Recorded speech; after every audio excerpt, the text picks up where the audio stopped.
qui disent non mais c'est quoi ce délire quoi. Enfin, ils ont pas du boulot les mecs. Enfin, je veux dire, non, tu vois ça. Ouais. Et tu vois, t'es en sixième, tu comprends pas tout, mais enfin tu comprends quand même que ça fait pas sens, tu vois. Et je dirais 2 ans plus tard, on te fait le programme sur l'Union soviétique. On t'explique que comment on sait que l'Union soviétique c'était de la merde. Bah, il y a une clôture autour pour pas que les mecs se cassent. Tu regardes ton bahut, t'as une clôture autour, tu dis il n'y a pas un problème, non, il n'y a pas une incohérence quelque part, personne voit, non, quelqu'un, non, au fond, quelqu'un, non, personne, ok, bon, et tu vois, franchement, c'était dur, enfin, la scolarité, ça a quand même été dur pour moi. Donc, tu vois, j'arrive à ce niveau-là, avec, je sais pas, 15 ans de défiance accumulée. Ou tu t'en sors bien en plus. T'étais quand même un élève qui... Au lycée, non, non. Non? En fait, j'allais pas en cours, je boycottais, Et t'as quand même réussi à avancer dans le cursus? Genre, apparemment. ouais, tu t'en sors plutôt pas mal pour un mec qui était... Parce que généralement, soit on sort carrément du système scolaire, parce qu'en fait, tu te fais recaler. Là, t'as quand même réussi à avancer au fur et à mesure du temps. Tout système est niquable. Ok. Donc, t'as réussi à avancer en n'étant pas excessivement bon pour le coup, jusqu'à arriver à HEC, quoi. Jusqu'à arriver en prépa, en prépa, j'ai essayé de bosser un peu, j'ai forcé, c'est un peu compliqué, j'ai un peu serré le fion, je suis rentré. Je suis pas rentré de manière très glorieuse, hein, Ouais. mais, Mais c'est passé, quoi. mais c'est passé, quoi. Et après, bon, oui, j'évacue ce système. En fait, il y a ce truc en France, c'est l'économie française fonctionne sur des rentes. C'est que ça. C'est, je dirais, des grands groupes qui ont des rentes publiques, des contrats publics, des rentes en Afrique, des rentes minières, des rentes. Et c'est que des rentes. En gros, c'est arriver à obtenir un truc et vivre de la rente, sans rien produire, sans faire trop d'efforts, sans innover. Et vraiment, l'économie française meurt de ça. C'est sclérosé avec des rentes. Tous les mecs qui font carrière dans la politique, c'est des rentiers. Genre, chaque connard qui passe à la radio, qui bosse en politique, c'est un rentier. C'est qu'il a son micro-parti à la con, il va faire 5%, ou plus, on s'en fout. Il va avoir ses subventions, sa petite PME, sa petite rente, son petit truc. Alors là, une fois par mois, il va à la radio dire une dinguerie. Comme ça, on parle un peu de lui sur Twitter. Ok, ça monte un petit peu. Il refait ses 5%, il prend sa rente. Et en gros, tout le système français fonctionne sur de la rente. Pas sur l'innovation, sur de la rente. Et en fait, même les grandes écoles, c'est la même logique. C'est tu travailles très dur pour obtenir un statut, un diplôme, qui va t'offrir une rente.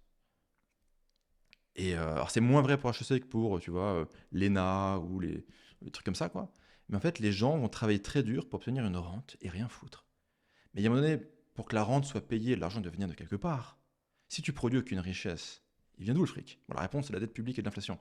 Mais tu vois je prends quand même conscience, parce que j'aime bien l'économie, qu'il y a un truc qui fait absolument aucun putain de sens, que je suis au cœur du truc, que oui, j'ai une suite VIP, mais que ça reste comme le Titanic, le bateau, tu vois.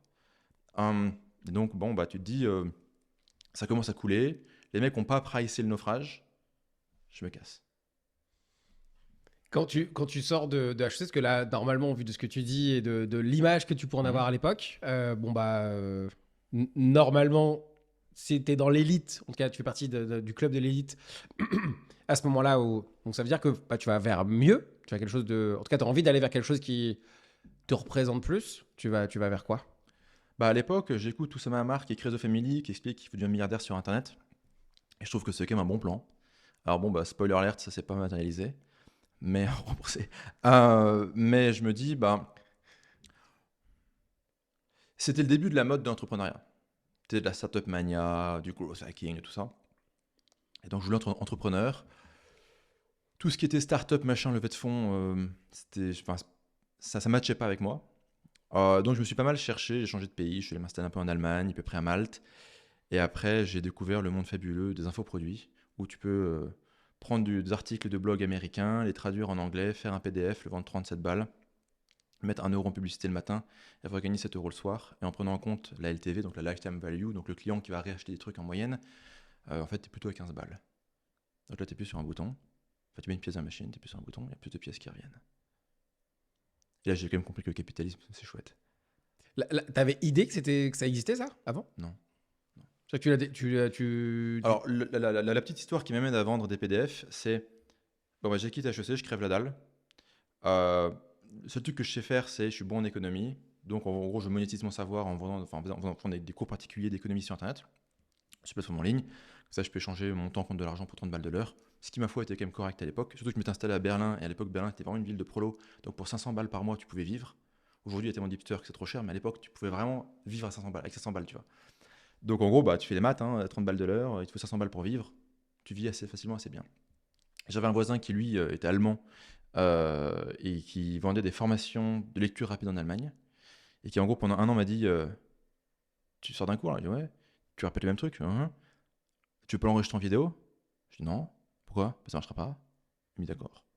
Puis un jour, j'en ai marre de répéter. J'ai enregistré en vidéo. J'ai fait un produit. J'ai fait 12 500 balles le premier mois. Et je me suis dit merde, il avait raison tout ce temps-là, l'autre con.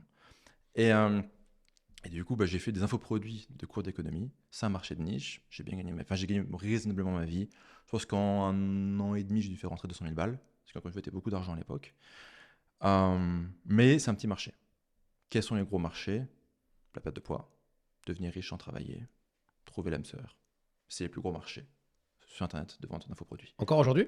Oui. Ça marche pas aussi bien qu'avant, mais ça reste. En fait, tu es sur les trucs basiques de l'humain. Baiser, manger, survivre. Tu es vraiment sur le basique du basique, quoi. Le reptilien, quoi. Donc oui, encore aujourd'hui, bien sûr. Et donc, tout ce qui est perte de poids, ça m'intéressait pas beaucoup. Tout ce qui était trouver l'âme sœur, ça me passionnait pas. Par contre, tout, je dirais, la niche de devenir riche sans travailler, je dis devenir riche sans travailler, il y a un peu de sarcasme et d'ironie dans ma parole, hein, ok. Autrement dit, gagner de l'argent sur Internet, là, il y avait un marché énorme. Énorme. Et ce qui était super, c'est que c'était un marché où il n'y avait que des scams. C'est qu'il n'y avait que des mecs qui baisaient les gens. Scam, nous on le connaît ce mot. Alors, on va dire que des arnaques. L'utilisation du mot scam ou arnaque est compliquée parce que tout le monde traite tout le monde d'arnaque toute la journée. On va dire que c'était des produits qui étaient pourris. Et les mecs qui vendaient les produits savaient que c'était pourri, ils s'en foutaient complètement que ce soit pourri. Donc c'était pourri intentionnellement. Okay. En fait, moi je suis arrivé là-dessus avec un pote, on s'est dit, en fait, si on fait la même chose, la même démarche commerciale, mais qu'on baisse pas le mec, qu'on essaie de faire vraiment un bon produit, on met vraiment des connaissances intéressantes dedans, qu'on crée une expérience utilisateur qui est bonne, et en fait là le client va rester client, on va pouvoir tout défoncer. Donc on s'est dit ok, on fait un marketing ultra agressif, vraiment agressif. On crée des très bons produits, avec en plus une politique de remboursement complètement laxiste, comme ça tu veux karmiquement t'es bien. Et cette combinaison des deux trucs était extrêmement rentable. Oui. Quand tu dis un marketing agressif, ça veut dire quoi? Agressif. Est-ce que tu peux donner des exemples ou pas? T'as le droit de dire non, je peux pas donner d'exemple. Qu'en fait, quand les gens disent agressif... En fait, l'idée c'est... Il faut jouer sur des émotions fortes, il faut emporter la vente maintenant. On sait pas, tu vois, vas-y, je fais une vidéo sur YouTube, le mec va regarder 50 vidéos, et dans 2 ans, il va acheter mon infoproduit, donc une formation, un PDF, un e-book, peu importe, etc. C'est que le mec, il arrive, et je dirais, dans 1 heure, il faut qu'il ait dépensé de l'argent chez toi. C'est ça, en fait, c'est peut-être plus une notion de vitesse que d'agressivité.